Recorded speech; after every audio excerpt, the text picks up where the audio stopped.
Kinerja Arwana dari sisi kinerja keuangan maupun dari suara saya lagi, dan juga dari sisi neraca keuangan yang secara detail dapat saya laporkan sebagai berikut.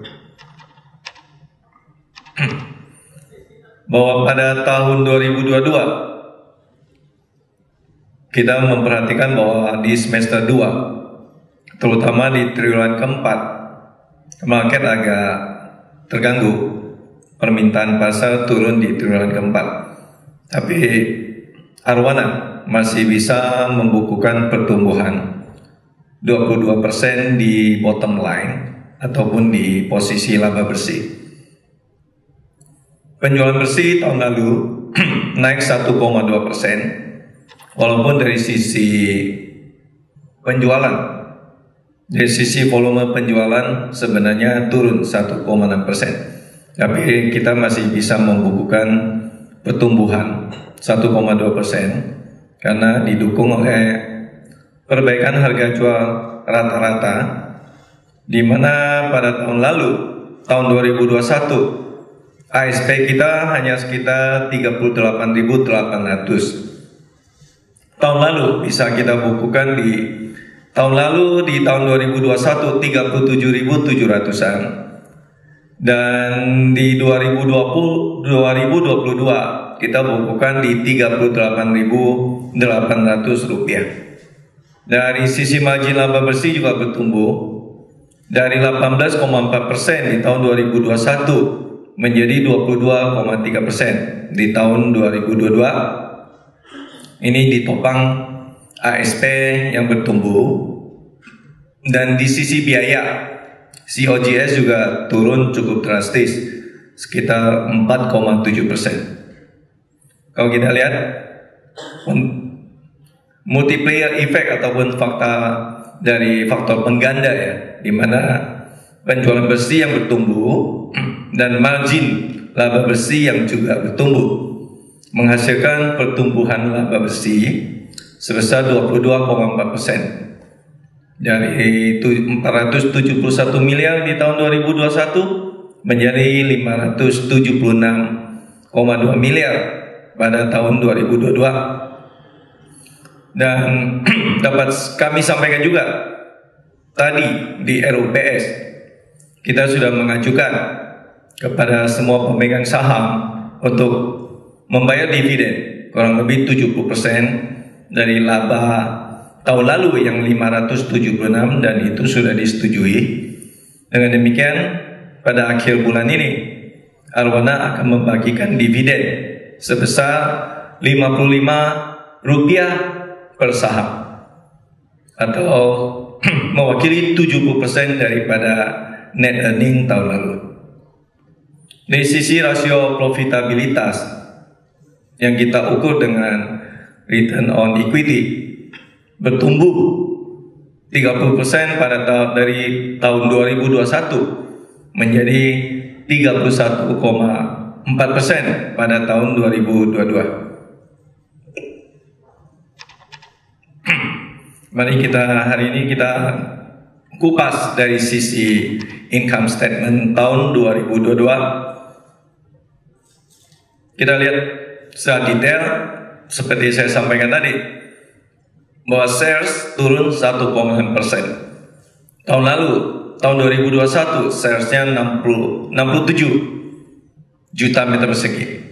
Tahun lalu, tahun 2022, turun 66,6 juta meter persegi, atau turun 1,6%. Tetapi dari sisi net sales, di sini kita bukukan bertumbuh 1,2%, dan kontributor utama daripada perbaikan net sales atau pertumbuhan net sales yang 1,2%, kita udah lihat bahwa kita tahu itu bahwa bukan kontribusinya dari pertumbuhan penjualan, tetapi perbaikan harga jual rata-rata yang naik 2,9%. Angka merah yang kita lihat di layar tertulis bahwa tahun 2021 ASP-nya 37.700-an rupiah. Tahun 2002 naik sekitar 1.000 rupiah ke 38.831 rupiah per meter persegi. Nanti kontribusinya kita bisa dipaparkan lebih detail di slide-slide berikutnya. Dan kita bisa membukukan, kita lihat di sini juga pertumbuhan gross profit margin di tahun 2021 hanya 36%. Tahun 2022 naik ke 40,7%. Ini kontribusinya dari dua faktor. Pertama, kenaikan harga jual rata-rata. Kedua adalah penghematan yang sangat-sangat signifikan, di mana dari sisi biaya, harga pokok penjualan turun 4,7%. Dari 24.157 di tahun 2001 turun ke 23.000 rupiah per meter persegi di tahun 2022. Kita lihat lagi dari sisi biaya operasi. Kita lihat di sini bahwa SG&A-nya kita bukukan di tahun 2021 sekitar 4.670 rupiah.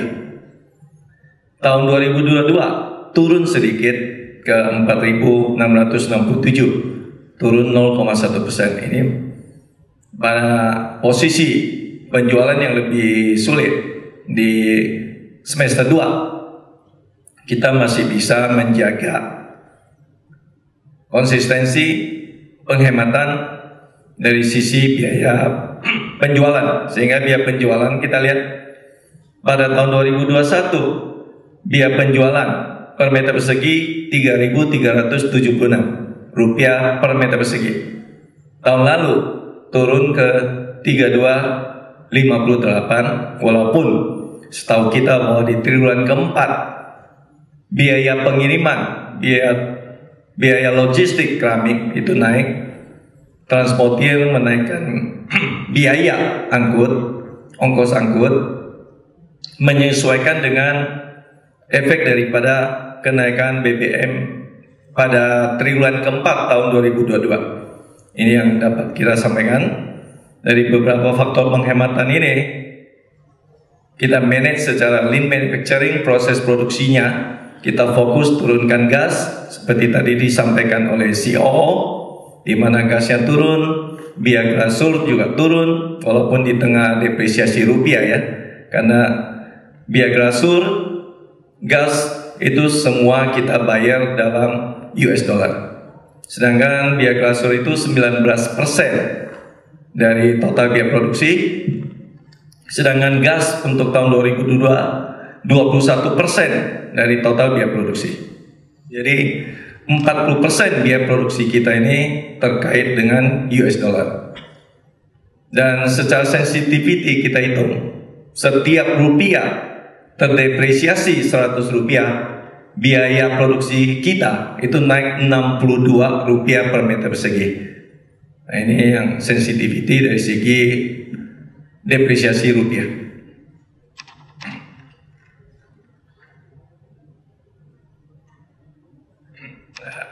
Di slide ini kita bahas, kupas, bagaimana Arwana bisa memperbaiki harga jual rata-ratanya, di mana pada tahun lalu naik 2,9% dari 37.700 ke 38.800 rupiah. Seperti tadi juga disampaikan oleh COO bahwa tahun lalu kontribusi daripada produk Arna terhadap penjualan naik dari 3% ke 5%. Dan pada akhir tahun lalu juga, khususnya mulai bulan September, kita juga konversi 2 line produksi, 2A dan 3B.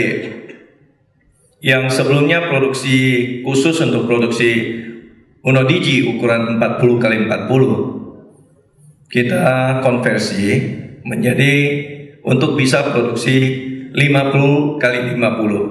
Karena kita evaluasi market, bahwa selling out ratio untuk keramik ukuran besar pada semester 2 tahun lalu itu lebih bagus dibandingkan dengan keramik ukuran kecil.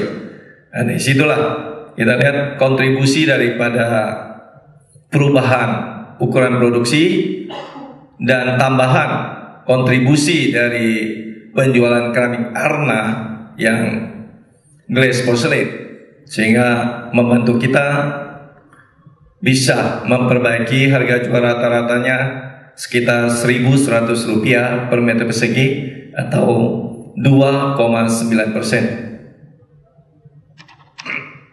Dari segi COGS tadi saya juga sudah sampaikan bahwa tahun lalu terjadi penurunan yang sangat drastis dari harga pokok penjualan yang turun 4,7%. Dan kita lihat di sini di slide berikut, sumber penghematannya dari mana? Itu terutama dari sisi gas. Gas tahun lalu turun 8% dari sisi pemakaian. 2021 1,47%, 1,47 normal meter kubik per meter persegi. Tahun 2022 turun ke 1,35%, 1,35 normal meter kubik per meter persegi. Dari situlah terjadi penghematan yang cukup besar sebesar 0,12 normal meter kubik per meter persegi.